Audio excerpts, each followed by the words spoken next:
So do you know someone, when they come into the room, the atmosphere changes?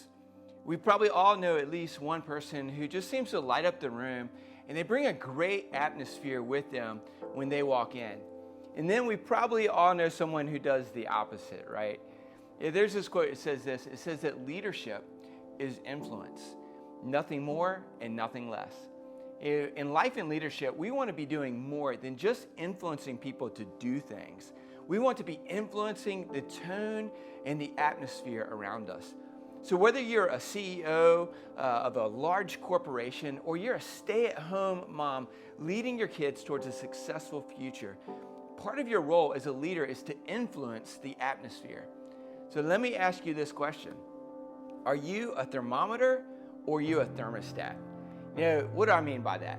Well, thermometers are changed by the temperature in the room, and then they only let everyone else know what that temperature is. Thermostats, on the other hand, they also take the temperature, but then they change it. If you've been around leadership teaching for a while, you've probably already heard this analogy of thermostat leadership. But before I lose you, let me ask you this question. How have you been doing with that? We live in a time like none other, and it feels like the temperature and the atmosphere in the world drastically changes every single day. Those things affect us, no doubt. And we can easily find ourselves being drawn in by chilling news or hot button topics. The key isn't whether or not we're going to be affected by the world. It's how we choose to affect the world around us. In the Bible, David was one of the greatest leaders that ever lived. In 1 Samuel, we read about how David understood how to change the atmosphere before he ever even had a leadership position.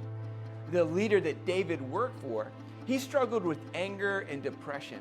And David's boss was stressed out, he was angry, depressed, and David would come into the room and change the atmosphere. And David's tool that he used for changing the atmosphere was worship. He would play music and the atmosphere would change and the king would feel better.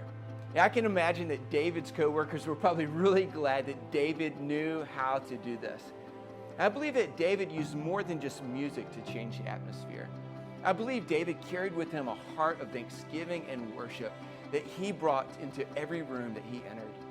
And Jesus said it this way, "You are the light of the world."